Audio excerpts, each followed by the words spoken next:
up, sexy people? It is Dave. It is Duncan back from Metal Epidemic. Don't know what the tone is. I don't like the tone. It's slightly unsettling. I don't know where we're going with this, but yes, we are Duncan. back. It's our final review of the evening.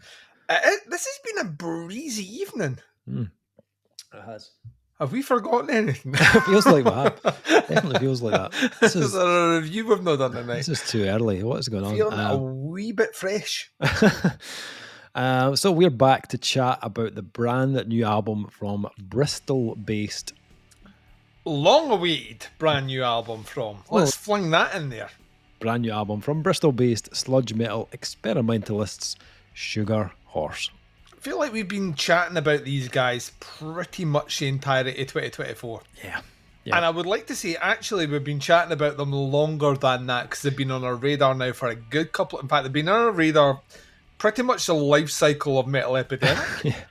One of those bands where we're like that, like, let's see what Sugar Horse are up to. Oh, another EP, a cover song, a split with LLNN, which still to this day is stroking material. But you know what I mean? There is a point where you're kind of like, what they're going to do next, and apparently what they're going to do next is release an album on Pelagic, which literally made me soil myself. So we're here finally. We're here. Brand new album. Four reactions. I think we did three. Three at least. And then they released Spit Beach. Yes. Like a couple of weeks ago, and like you were on holiday, and then you were back from holiday, and everything. We were like, at a certain point, you have to draw a line under it and say, if I listen to any more of this in the pre-release, there'll be nothing to listen to when the album comes out. What would we talk about on this review? What would we talk about? We haven't already talked about.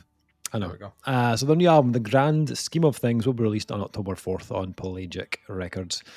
A lot of people take the name Sugar Horse to be a drug reference. I think we joked about that on our previous review, actually. I think we did, but we are, let's be honest, not mature at all. Well, so even a little bit.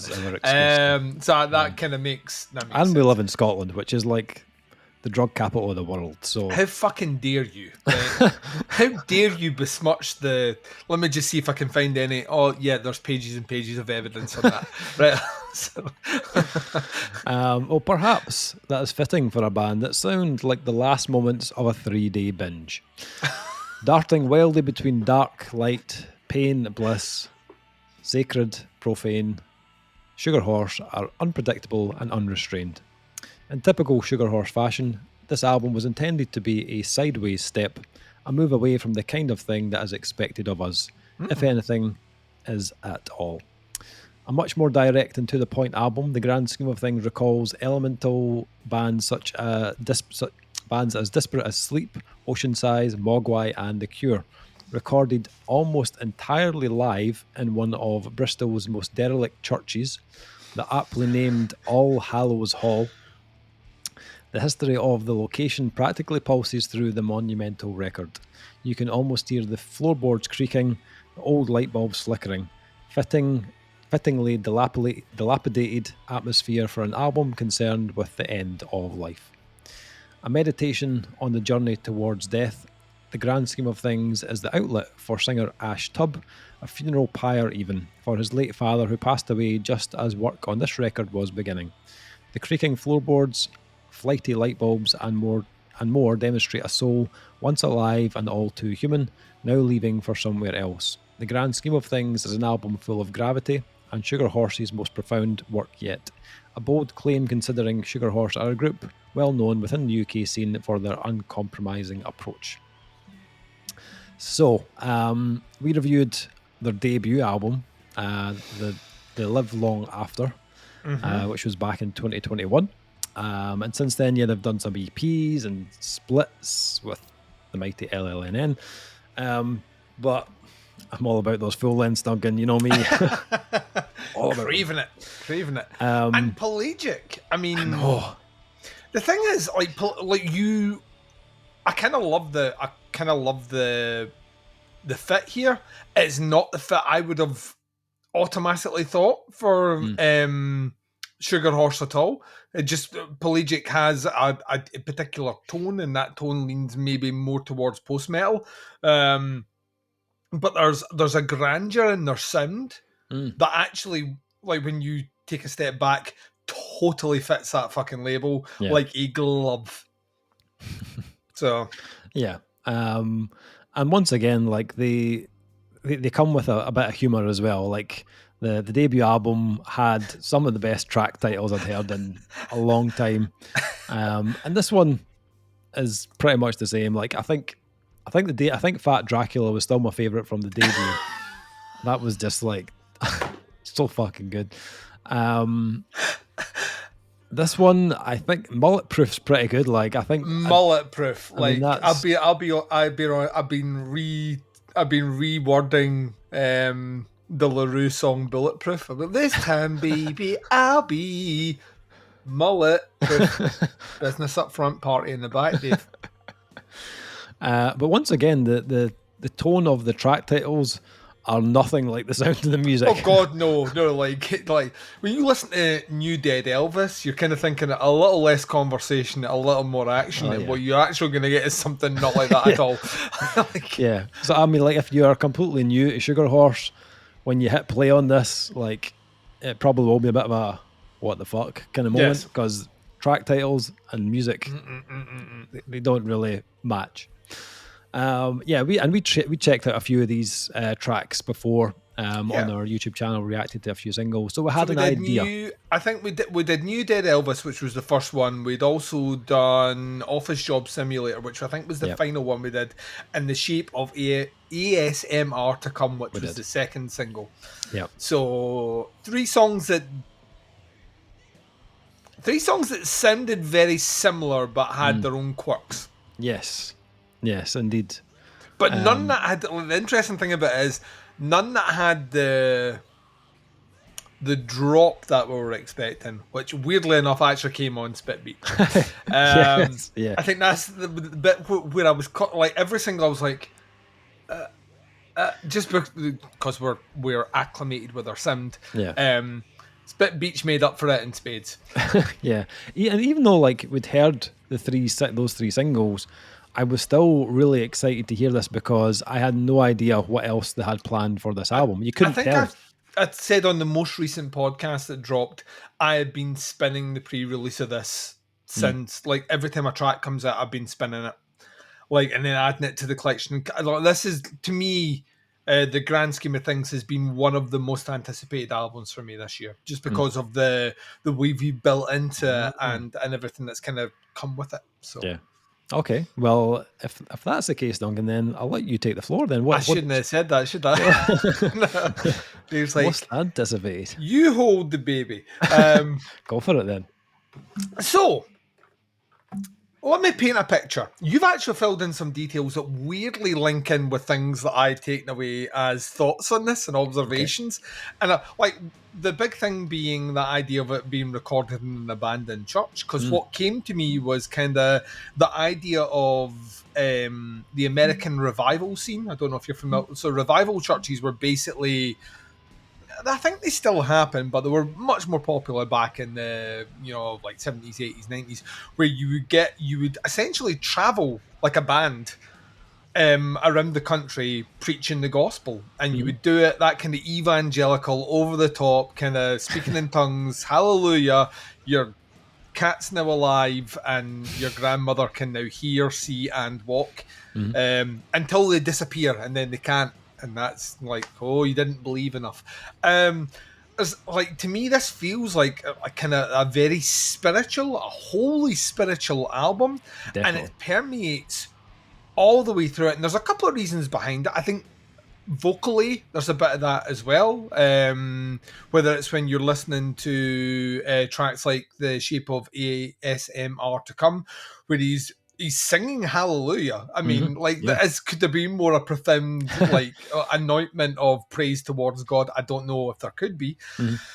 But also the guitar, the kind of effect that sits on the guitar work specifically here, those like the kind of almost reverby stretched out effects have this feel of almost a church organ. Yeah. And the songs have a connective tissue that weaves you through. There are so many tracks that bleed into each other in a way where you get that feeling like you're almost, as someone that was never even that religious, but has attended religious ceremonies. That idea of hymns. This feels like a collection of hymns, right? Hymns that occasionally get a bit screamy, but not all the way through it. Yeah. So, like that being one of the big elements here. The other thing that I realised, and I had never realised this before, it's kind of blown my mind now. And like the vocalist here, what did you say his name was? Thingy Tubbs. Ash Tubbs. Yeah.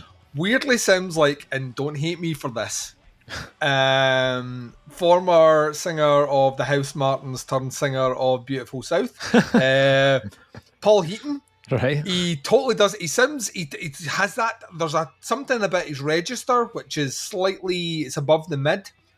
And the way he enunciates, I'd like. And Bristol isn't that close to Manchester geographically speaking, but they kind of could be. They could be twins. I'd like. There's something in his tone, so I kept thinking like his melodies are so good, like so good on this. Like this to me is about as confident as I've heard him sing on anything thus far. And we'll get to the screaming tone, which also really, really works. Reminded me at times a little bit of kind of... And they just released an album, and we talked about it, and I was underwhelmed, and you were overwhelmed, and they were a British band. Thingy Middleton sings in them. Earth-Tone 9. Earth-Tone 9. It reminds me of the Earth-Tone 9 singer in terms of how he enunciates and how his voice flows, the kind of lilt that he has. Specifically in the screaming, I think the screaming tone he has so it's very similar to Carl Middleton in a way which is kind of interesting. So, right, those descriptive things notwithstanding, the grand scheme of things is not the album I thought I was going to get, right? And I mean that in the nicest possible way. Okay.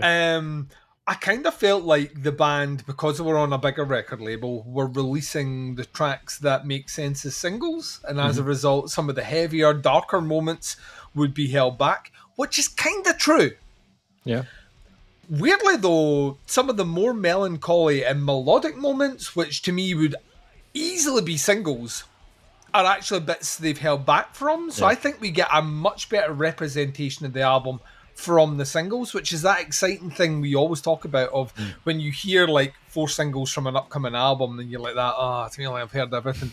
Yeah. Or there's a track that maybe doesn't connect as much before, but in the context of the album, they work better. The flow of this album is impeccable, right? From start to finish. It has an opening through the grand scheme of things, which is a beautiful opening track. I mean, it is hauntingly beautiful. Into The Shape of ASMR to Come, which was a single we'd already heard before. Huge kind of, like it's not gospel, but that kind of hallelujah theme about it just sounds kind of uplifting. Into a track called Corpsing, which you would think from the name would be where the band would drop the stank. No, they hold back on it. So actually, like when you're listening to it, like it's another track that radiates color. And that's the thing about this album. It's like like shining white light through a prism. You just get rainbows everywhere you listen on this one. It's mullet proof that we actually get the first sign of a bit of snarl, which was a silly name. Track Gets Savage, right? I kind of love it, but they introduce it. They don't overload it, and there's a good reason behind that, because Spit Beach has is one of the most punishing riffs. It's just like it's disgustingly heavy. I kind of love it because of it. So you get this kind of, if you're going through essentially the 10 songs, you start light and optimistic. By the end of what Dave would class as the first side of the vinyl, you end dark and heavy, like really quite snarly. And then if you were to flip it over, you kick off with New Dead Elvis. And New Dead Elvis, what does it do? Raises the light again, brings you back. Come back to Jesus, Dave. Come back to Jesus. Sweet Jesus. It's like, to me, I love it. I've listened to New Dead Elvis. Like, it's up there amongst the most listened to songs I've heard this year, and I absolutely love it because it gets a bit heavy, but the chorus is very minimal, and it allows the vocals to really go, like, you know what I mean? Jefferson Airplane Over the Sea, great name for a song, is another track that just kind of radiates positivity and just kind of light. And then you move into Office Job Simulator, which gives you a little bit more of the snarl. We'd heard that before. It was one of the singles. And then Space Tourist. We, on the build up to this, from the beginning, from when they announced when the album was coming out, I remember saying to you, the album's an hour long. It's only got fucking 9 songs. And they were like, the more details that started coming out in the pre-release, I was like, the last song is like 25 minutes long. Have they just written, have they Meshuggah'd this? You mean? If they went full Meshuggah, could they have went full? Who knows? Space Tourist is a... At first I hated it, I now love it, right? I'll be honest. At first I really disliked it because I expected the thing that I shouldn't have expected from the band, to be honest. And within context of what the band said, it actually makes more sense. And I'm going to come back to the Tibetan Book of the Dead, Dave. Because everyone knows I do that in every review. Space Tourist is like a definite point to finish on. It feels like a closed emphasis for the 4 minutes the track actually plays, right? And then it reminded me, remember that movie Peril that we saw, Ty West movie? And Peril finishes with a close-up on Mia Goth's character smiling, and it's this strange smile, and then the credits start to play, but she's still holding the smile, but it's not a frozen screen. Yeah. As an actress, she's holding that smile, and it gets to the point where it's actually, you can see the pain and the tears because she's trying to keep her eyes open and she's doing this all the way through it. And it's that idea of this kind of a forced transcendental moment, like the moment that continues on beyond the point it should, and the bit that elevates us. And a lot of spiritualism is that leap of faith into the next thing, the unknown. And Space Tourist, weirdly, is so aptly named as well. This finishes on a crescendo, which is basically like a kind of moment. Like it could have been on the score to fucking 2001: A Space Odyssey. It's this huge moment. That huge moment then runs for 20 minutes, right? And it's not 20 minutes of looping. It's 20 minutes played live, because it was on the third listen that I started picking up the guitar still doing stuff, right? It's a wall of noise which takes you to the next plane. The Space Tourist. It's fucking genius. I love it. Right. The first listen, I actually on the end of the first listen, I was kind of put off by the ending of it. Like I said, like I got to the end and I kind of felt like I'd been cheated a little bit. I kind of felt like they've given me almost like a third of the album is not an album. It's just a noise. But knowing how the band have a sense of humor, I was like, that's kind of cool. And it reminded me of like albums that I used to get back when I was a fucking teenager, like Korn, or like that. You would listen to this track's 14 minutes long, or there must be a hidden track. And I listened to it expecting a hidden track that never arrived, right? I expected the thing that I don't know is possible. I expected the afterlife that I'm not certain of. And the thing that comes beyond where I am in the plane of existence. Like I said, fucking genius. The second listen through, locked in on that last track. Space Tourist is kind of one of the greatest closers to an album I've ever heard.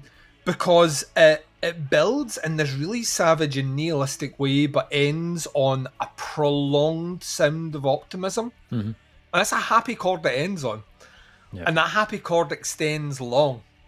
Once again made me think of kind of revival church. Like when you see clips of a revival church, there's always organ music playing in the background and it's always happy. And it plays under everything that everyone says and everyone talks, and it follows the movements and cadence of what the preacher is kind of parsing out. Kind of sat with that as well, and it made me really kind of lock in. I think this is a very measured, very deliberate, incredibly smart release, which is produced wonderfully. The depth in this album, you could fucking bathe. I could bathe. I could stand up horizontally in the waters of this sound, right? And just be peeking over the edge. It has so much depth for a band that have so little members. It is just, and it is an aura of sound. It envelops you every second of this album. You could wrap around yourself like a blanket. Vocally, this is phenomenal. Interestingly, musically, at times, it's very conventional. Yeah. But the way they approach it, to me, shows that less is more mentality. This is like less is more like on steroids. Like this is moments where it will just play a ring out a chord and let things just lie, and you feel yourself being kind of drawn in, like difficult, almost like the tracks have a gravitational pull. This is fucking awesome. Like, and I got worried for a second. For like the first listen, I'll be honest to the guys out there. Like, if you're checking this out, the first listen, and I'm a fan. But I got to the end and I was like, that you've jumped the fucking shark, guys. Like, I kind of feel like the closing moments undo everything I've heard before, which I was loving. On subsequent listens now, I kind of feel like the ending of the album is maybe one of the smartest things I've ever heard. Yeah, this is hopefully Sugar Horse's final arrival on the main stage, and I think they're about to explode. I think they're going to gain a lot of traction, a lot of fans. I cannot wait to see this live. I think that, like, honestly, I'm there. To me, when we go and see them live, it's going to be like going to church. I think we're going to come out completely different. Interestingly enough, they're from the same part of the world as Boscoloid, and I just think there's something in the water down that part of England where bands just write music different. like just write music in a way which just makes you just kind of go, what are we even fucking doing here? Yeah, I love this. Absolutely love this. This lived up to all the hopes that I had, and then gave me more. It's not the Sugar Horse album I thought I was going to get, but it turns out my imagination was much more narrow than what the band had, and all the better for it. Yeah. How about yourself?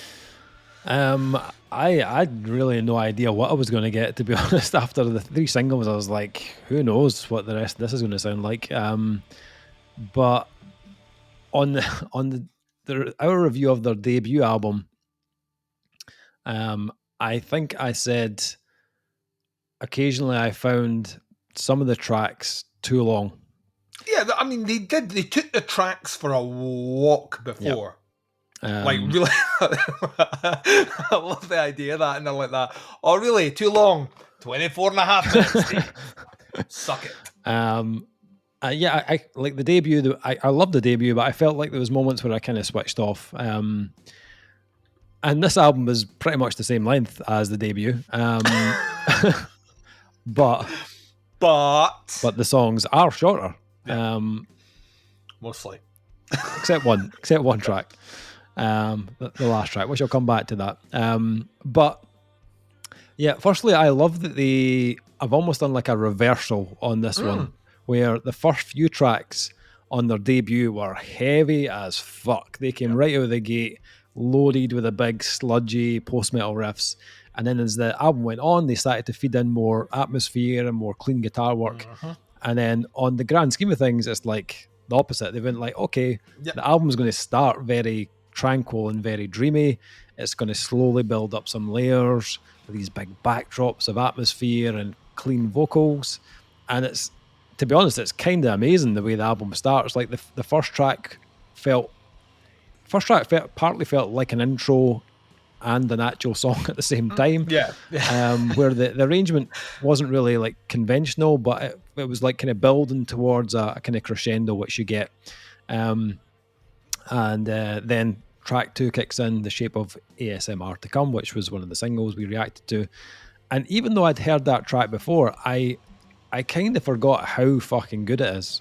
Oh, so good, man. The singles are so good. All the singles are fucking mint, right? That track is an absolute home run. Like, what an unbelievable chorus.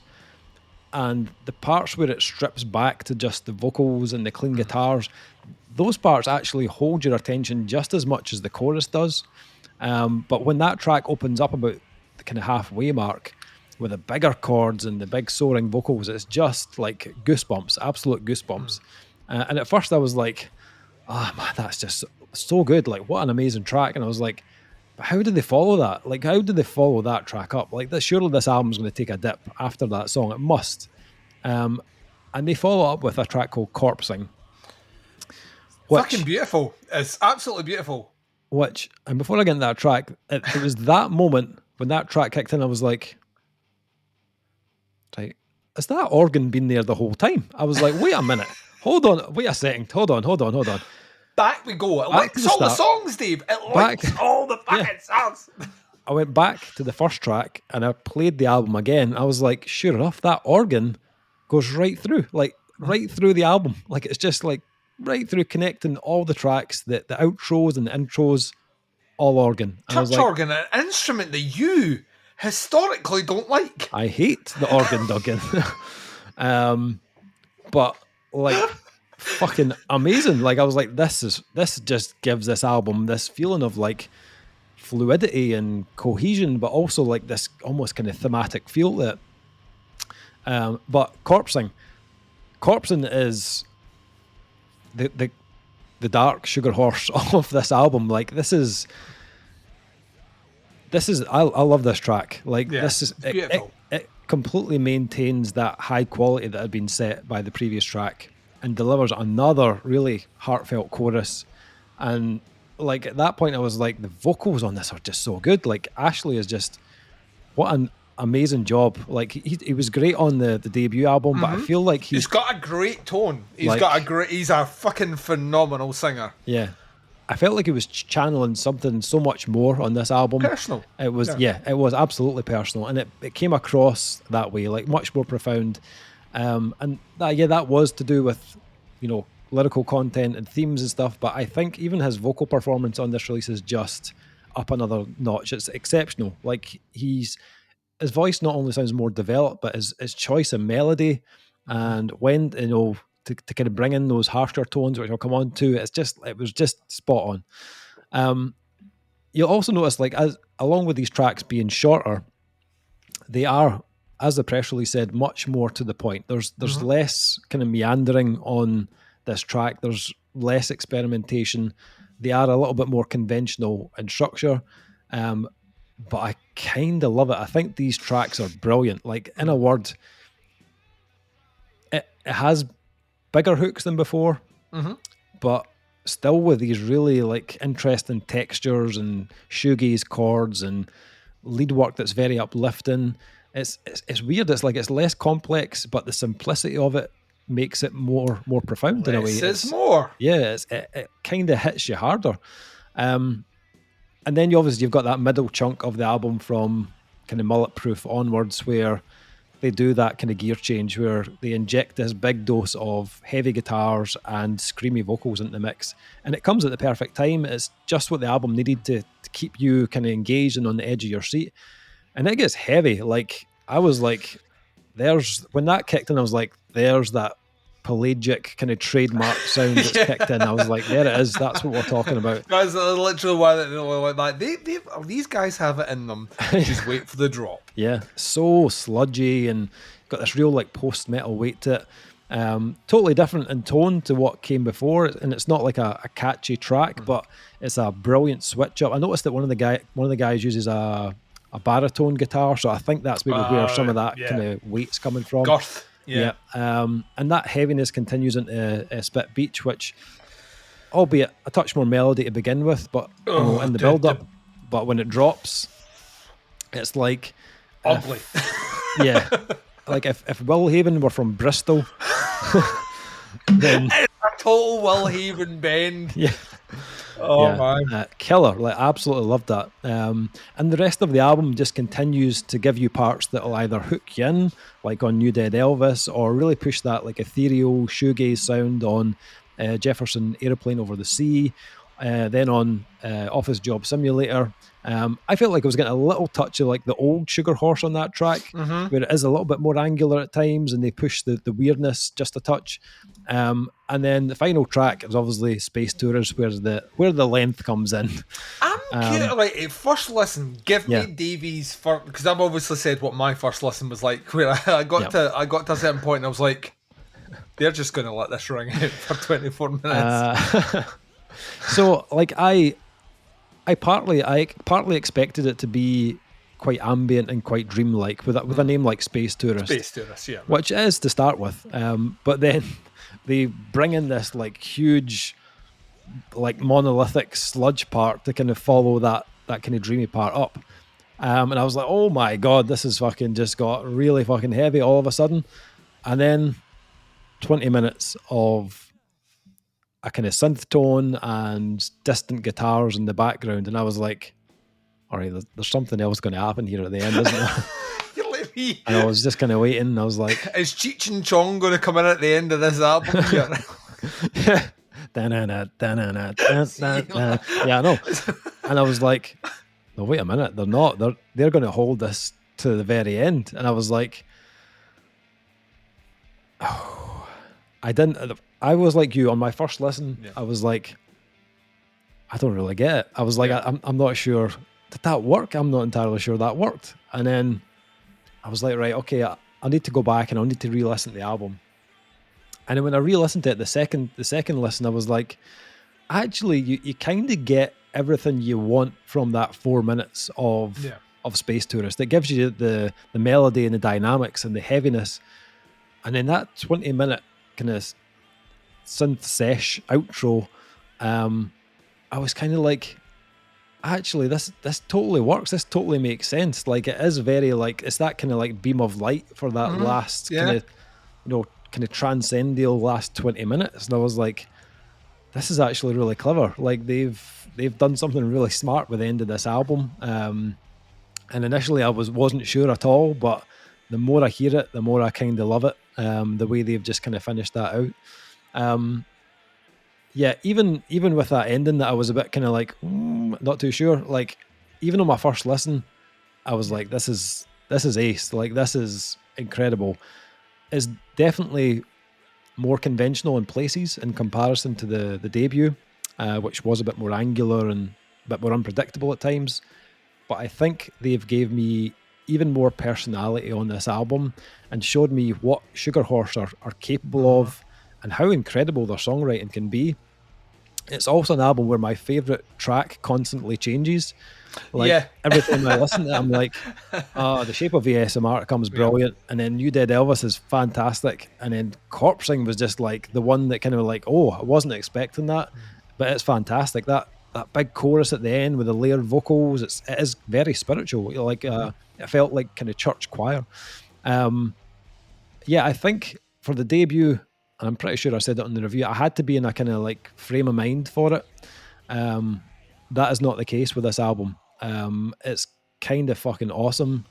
And I don't want to throw quotes out there, Duncan, but are Sugar Horse British metal's most exciting new band, Duncan? Like, I would say they are. I would say comfortably they are, because I don't think these sound like any other British metal band on the go right now. Whereas I can make connective tissue to a lot of other bands. I mentioned it before. Let me just, as a rounding up point before you ask me the inevitable question that you're going to ask me, of which the answer you already know. The Tibetan Book of Dead, right, is this concept that at the point of the end of your life, you can relive and interact with all the moments throughout your life. The reason I know anything about this is not because I have insomnia and I will read things when I can't sleep, although that is kind of where I got a lot of this from. There's a phenomenal movie from a director called Gaspar Noé called Enter the Void.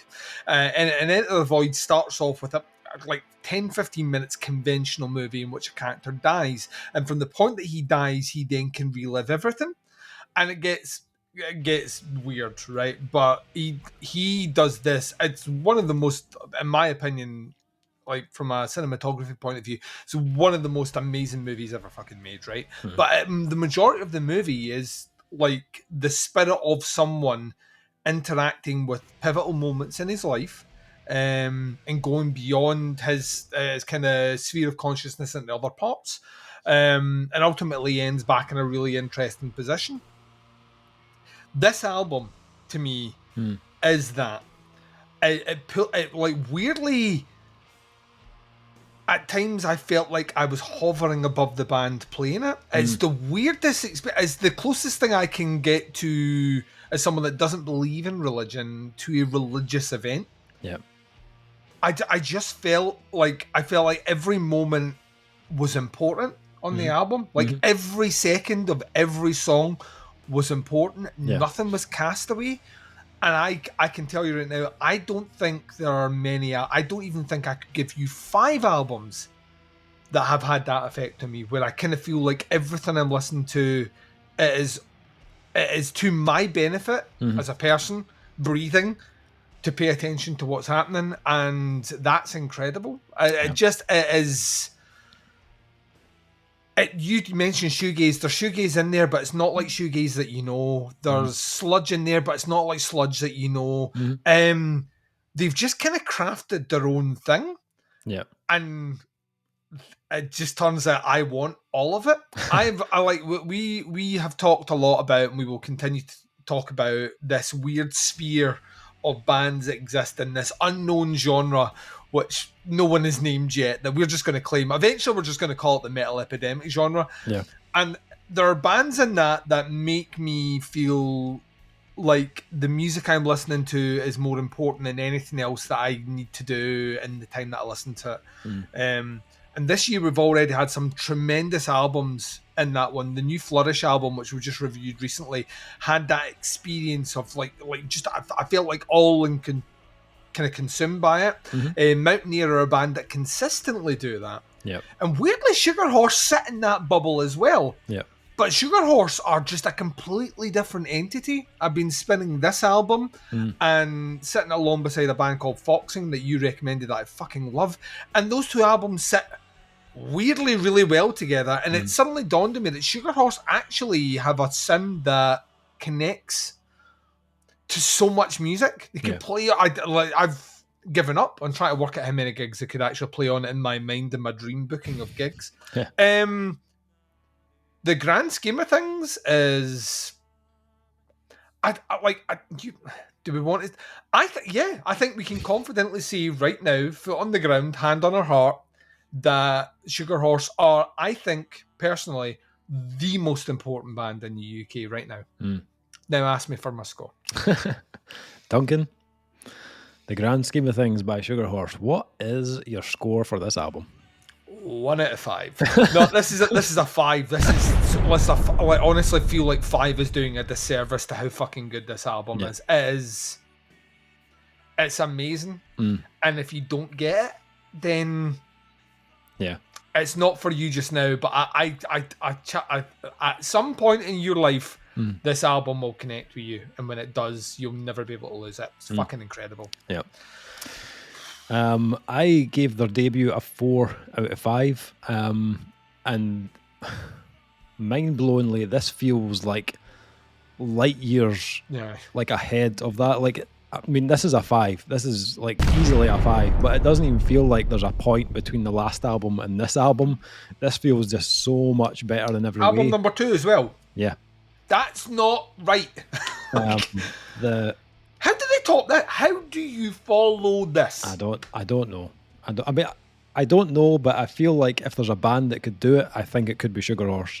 They have just, between that album and this one, they have fully grown into their sound and just improved on it in every way. And there's just so much personality and originality oozes from this album. And yeah, I fucking love it. It's a 5 for me as well. Sugar Horse, like, check out The Grand Scheme of Things. It comes out on October 4th on Pelagic Records. Links below. Check out the pre-order, check out the video, all that sort of stuff. Have a listen. I need to see these guys live now. That is the final piece of the puzzle here. It's inevitable. It's inevitable now. We need this in. But I think we'll be changed after seeing. This is the thing. I honestly think it's one of those things where once you've experienced a certain thing, like, you can never look at anything else again the same way, and I get a feeling. Say, like Boss Colloid, I mentioned it before. We saw Boss Colloid live, and I was like, "That the Cat House can have good sound." And still was like, "This is a great bit." Every other band that's played since sounded shit. But for that one moment, I was locked in. I think the same way. Now to the band who hopefully have checked out this whole review, although it is 40 minutes, so I do apologise for that. Be fully aware that for the next 20 minutes, me and Dave are just going to let this hang. Was just because turnabout is fair play. So get ready. Hour-long video. Can't wait to this drops and everyone gets to hear it.